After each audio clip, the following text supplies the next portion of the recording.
Hey guys, this is Illusion Podfics, and today we're going to be reading Spider-Man Reborn by Reborn. This is Chapter 21. Let him go, the gravelly tone ordered, a near growl that echoed in the otherwise empty street. Peter turned to the voice, spotting the silhouette near the door. Pointed ears took shape, peeking out from the shadows. Damien's heartbeat joined their dad from his perch in the rafters. His senses didn't catch anything. How didn't he hear them? Hood's arms held on to Peter for a moment, his own heartbeat skyrocketing to a furious level. Peter could have sworn he heard his blood rush faster with it. The Hood stood, still holding on to Peter, one hand sliding to his holster by his right thigh. Wait! Peter rubbed his eyes, trying to clear the tears. How did they find him? Hood wasn't doing anything wrong. They couldn't arrest him for nothing, right? Or would they try to arrest him for everything else he did? He's my friend! Let him go, Hood, Batman growled, ignoring Peter. How'd you find us? Hood spoke, his voice going deeper than before. It's not my fault you can't keep track of your kids, is it? He knows? Peter felt his hair stand on end as if something flew in their direction. It was only Peter's reflexes that managed to give him time to catch the batarang flying for his head, the serrated edges gleaming under the dim lighting of the gym. A threat from the rafters. A threat from his brother. Peter threw the batarang into the shadows far away from everyone, forcing himself to focus on all of them rather than one. Stop it! Peter yelled, holding onto Hood just a little more as he glared at his brother. He's my friend! Let me go, kid. His voice softened as he whispered into Peter. Hood tried to lift Peter away, pulling at his hands that stuck to the vigilante. No! Just stop it! Peter shrieked, tears welling up again. What could he do here? How could he make them listen? Why were they already trying to fight? If you guys don't stop, I'll run away and no one will find me ever again. Peter watched as the two men hesitated. His track record had proved more than ever that Peter could run away, and it was only accidental that he was ever caught each time. Hood stopped trying to pry him off, and Batman froze in place. He could hear Damien shift in place, but he stayed away. Peter, he isn't safe. Come here. His dad's voice softened just a little as he spoke, staying a distance away still. No, he's not a rogue. Hood's good. He's like you. Excuse me? Hood choked. I'm nothing like him. You're a hero too. Just because you don't like him doesn't mean you aren't, Peter scolded, poking Hood's neck to prove his point. He's just different, and Mom says different doesn't mean bad. Batman sighed, his stance still stiff as before as he shifted to face forward just a little more. He's killed people, Peter. He's not good. So did Robin. You can't say that, Peter groaned. Damien was a literal assassin. Hood's trying to be good. He just does it differently. So what? I like him and you can't take him away. Is Peter adopting the Red Hood? Batman's comms went off as the siblings placed bets on who'd win the exchange. A few voices rose in question to what Hood was doing with Peter, but he chose to ignore that. Peter hadn't considered bringing Hood home, but maybe. He could keep a better eye on him. He's really taking after you, huh, B? Red Hood stood in place as Peter eyed his dad. He knew Hood couldn't leave while Peter was stuck to him, and his dad and brother couldn't do anything as long as Peter stayed close. Maybe he could bring Hood home. Feel a little objectified here, Pete, Hood huffed, his heart rate calming a little. Do you want to come home with us? Peter grinned at Hood. You can have the room next to me, and we have a big gym, and Alfred makes really good food. Damien's sigh from the rafter was only audible to Peter, who stuck out his tongue at his brother. He had to accept all of his dad's new kids, so the least they could do was accept his own. Peter, Batman sighed as his entire body seemed to relax, deflating with his breath. Red Hood is a criminal. He doesn't regret what he did like Robin has. Not yet, Peter rolled his eyes. Bucky Barnes didn't always regret his kills, but he did understand the action itself was wrong. Things were not so black and white as his dad seems to think they are. Bet 30 that Hood's gonna be at breakfast tomorrow. Fuck, I hope not. I don't regret it. Those fudgers deserved what they got. Hood disagrees, tapping at Peter's hand in a silent request that Peter ignores. Kid, I appreciate this and all, but just let me go. I told you, I'm not safe. Peter scowled, reaching for the cheeks of the mask to glare into Hood's eyes. No, you aren't. You're nice and you're my friend. Stop saying that. You haven't told him then. Damien landed behind them from his previous hiding spot, coming to rise and stare at the Red Hood. Peter frowned, watching as Red Hood shook his head. Pathetic. Hey, be nice, Peter hissed. You aren't pathetic. Robin's still learning to be nice. Tell him what? Batman started, taking a step closer as Hood moved a step further away from him. He could hear Hood's heart pick up again, a nervous flutter with both bats on either side of him. Peter glanced between all three. He didn't want Hood to feel caged in, but he also didn't know how to convince them to leave them alone. Peter doubted his dad would ever consider leaving Peter with Red Hood now that he knows about this. Peter mentally apologized to Nate for the problems they were both facing in the morning. "He doesn't have to tell you," Peter shot at his dad a look. "He doesn't owe you or me anything." "This is a secret I believe you may want to know," Damien scoffed, ignoring the glare that Peter sent his way. Hood's heart sounded anxious, and Peter didn't like it. He wanted to return to the calm it was during the earlier training. "I don't care! Leave him alone!" He had a plan. The Red Hood had spent years planning meticulously for his reveal when the time came. He planned for every action, every step, every little cue. He laid out his traps, and he made his big debut, and somehow the entire plan derailed at the first appearance of Peter. Peter and his innocent eyes, his bright smiling caring words, his trust in a man his own dad chases after every night. And even still, Peter doesn't even need to know his identity while he yells at Batman. Was this how he revealed himself, cornered at a gym with Peter clinging to his side? No grand threat, no proof of Bruce's limited love, no Joker to remind him of just what he allows to live in this damn city? Fuck.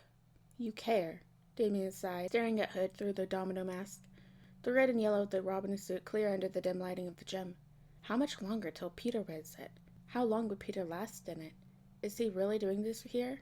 Now? "Peter," Jason sighed, his free hand gliding over the mechanisms to disarm the bomb. "He really is doing this, apparently."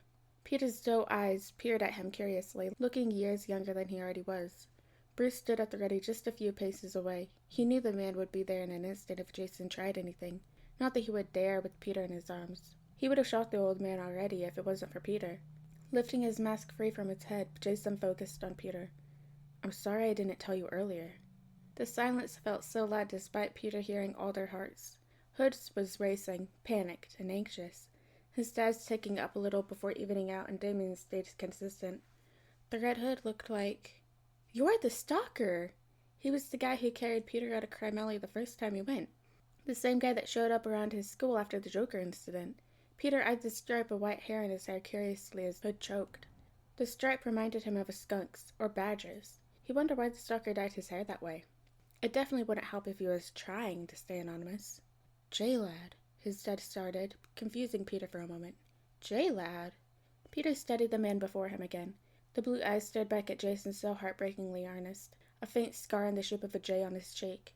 "Jason?" "Jason Todd. His brother. He's alive? He's here? Red Hood has been Jason this entire time? His brother had been back in Gotham for a while. His brother is alive. Really alive?" "Yeah, Peter," Jason whispered, an uncertain smile on his face. Peter stared at him, his face going wobbly as tears welled up in his eyes. His brother was back. He's here. He's really truly here. "You're back?" "I'm back." He's back. His brother, his Jason, was back. Peter wrapped his arms around his brother, sobbing into his shoulders again as the revelation settled.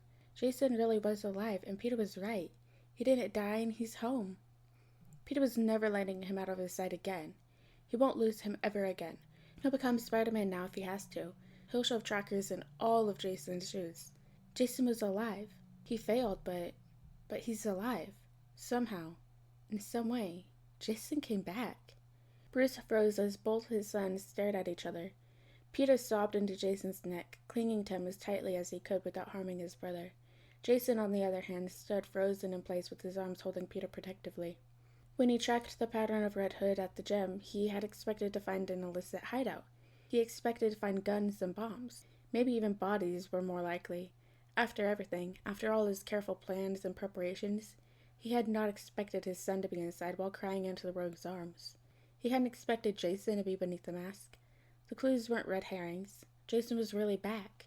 With a vengeance. Jason is his son. Jason Todd had died at 15 and now stands in front of him, holding his youngest brother in his arms as he carried guns strapped to his form. Red Hood was his lost son who came home. The question in the end is if Jason was really back, or if he came to finish what he started with Tim.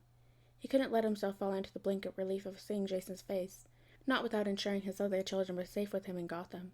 He had to stay focused, at least for now, until he could be sure that Peter was safe in Jason's arms, that Tim was safe in the city, that all his children were the next target of Red Hood.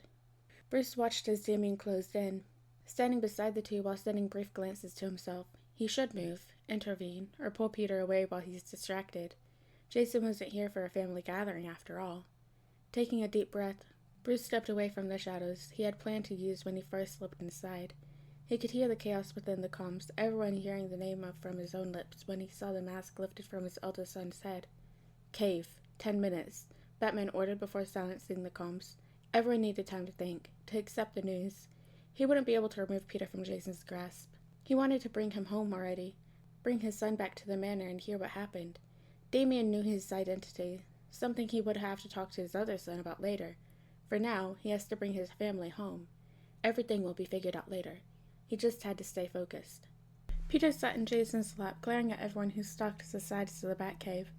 He had refused to leave his brother's side since the revelation and had been brought into the cave for the blood test and eventual interrogation that his dad would no doubt try to have. It's really you. Dick sat closest, staring at Jason from the other seat. Peter watched his hands before shooting another glare at his dad and Tim. He didn't like how mistrustful they all were, though he'll accept Tim's reasons. Speaking of, Jason, you gotta say you're sorry. Peter turned to his brother, poking his cheek now that the mask rested on the table. I am sorry, Peter. Jason frowned, his eyebrows creasing in confusion. No, you gotta say sorry to Tim. Peter pointed towards Tim as his other brother shifted behind Cass. Tim's arms were crossed, glaring at Jason from across the cave. Jason looked at Tim before turning back to Peter before his eyes shifted in recognition. Oh, right, sorry, Tim. Tim grunted from his hiding spot while Peter groaned into his brother's shoulders. They'll have to work on that. Peter spied his dad as the results came in, staring at them. Steph had gotten comfortable next to dozing Duke with popcorn as Cass stepped closer to join her. Tim stayed close to the little group to avoid being close to Jason. Peter would have to talk to him later, after explaining how to properly apologize to people with Jason. He couldn't let this turn into a civil war between his family. No, Peter had to ensure they all stayed together by the end of this. Jason, his dad started, coming closer towards the table. Peter stiffened as he approached, glaring in warning. His dad was not chasing at his brother.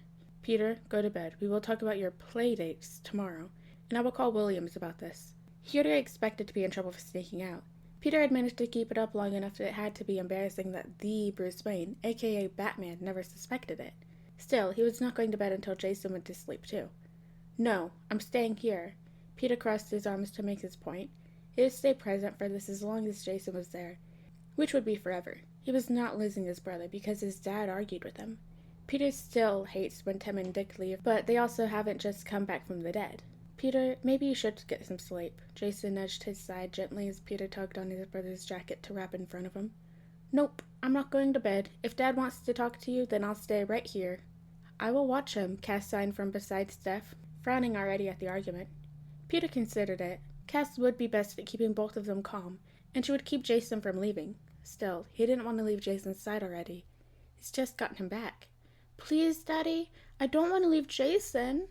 Peter willed the tears in his eyes again. It wasn't very hard at the thought of losing his brother again. He pouted at his dad, jutting his lip out as he whined.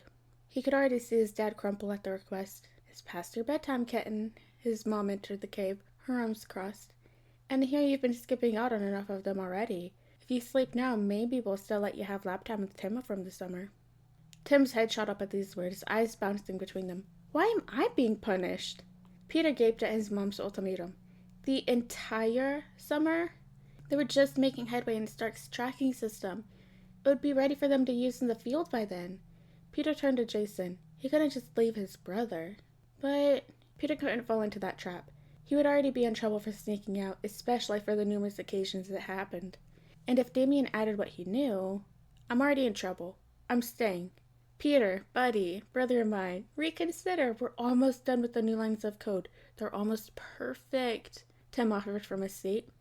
Come on, kitten. Peter whined as his mom lifted him from Jason. You can help Alfred make them a snack before bed. Jason sent him a small smile, but Peter could still hear his heart. His brother was anxious, uncomfortable to be left alone. He wanted to stay close to him. What if Jason leaves and never comes back? What if this is all a dream? Peter stared at the walls of the elevator as his mom fiddled with her hair silently. He should care that he was in trouble, but he couldn't stop worrying about Jason. What if he leaves? Peter pushed on his mom's shoulder before she finally let him back on the ground, her hand taking his. We can't force him to stay if he doesn't want to, kitten. We don't know what Jason's gone through since then. His mom led him out to where Alfred stood. A plate of finger sandwiches and cookies sat on the tray already. Peter left his mom's side to slip around to Alfred, peeking over the counter to look at the food. The cookies still had smoke trailing off of them, freshly baked, as if nearly all of Alfred's pastries. Jason likes peanut butter cookies, Peter pointed out after seeing the chocolate chips. Jason always went for the peanut butter ones before. He should have some of them now. Quite right, Master Peter. Alfred nodded, opening the oven to remove a fresh batch of cookies. The smell of peanuts wafted in the air as he placed the tray above the stove. Peter grinned at him. Jason deserves his favorites. Hey, Mr. Stark, do you think Jason's gonna stay? I don't know everything yet, Bambino. Stark's voice cut through the deafening silence of Peter's room. He'd been put to bed an hour ago, but he just couldn't sleep. Not when his brother was just in the cave below him. Peter fell back on his bed, staring at the ceiling above him. He knew there wasn't a way to sneak into the cave now with everyone inside. Stark wasn't connected to the Bat computer yet either, but he was connected to their phones. Can you connect to Tim's phone? Just the audio. I want to hear what they're saying. Sure can, kid. Peter smiled at the response before a near-silence ping alerted him of the successful connection. Deserves it! We don't cross that line, Jason. You have.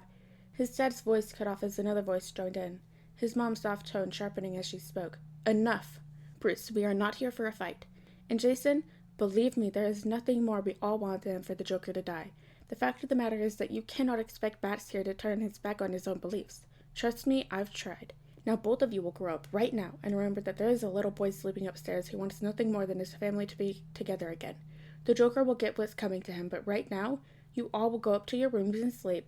We will have breakfast as a family in the morning, and Jason will catch up with his new siblings and Peter. Any complaints? No, ma'am. Multiple voices chimed in at the end of his mom's lecture. Peter grinned. Jason was staying the night. Tim watched as everyone followed Selena back up to the manor.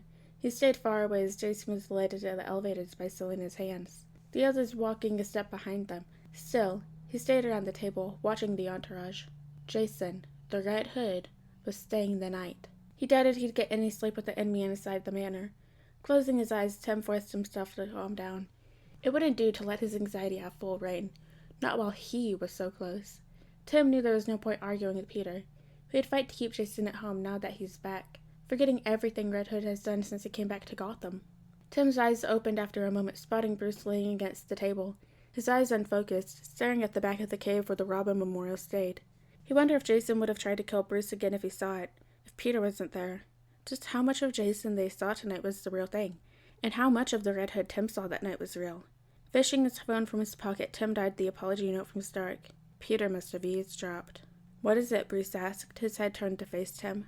Peter used Stark to listen in. I don't know how much he heard. If Peter was listening the entire time, Tim wasn't sure he would think of it at all. Peter was the loose cannon on his best days, impossible to predict and leaving everyone to scramble in at the aftermath. Tim wouldn't say it was a bad thing. Peter was a light in the manor. He was fun, and the unpredictable chaos that Peter brought around kept them on their toes. Still, the conversation and interrogation from this night is certainly not something Peter should have to listen to. He didn't need to hear the arguing and the words thrown around while he was supposed to be sleeping. Stark, Bruce sighed to the phone, the deep-seated paranoia no doubt webbing up the worst-case scenarios. An AI Peter and I built is his code, honestly. He once Starked out Babs with all the work she usually handles during everyone's patrols. Tim smiled, remembering Peter's excited rambling about all the good Stark could do.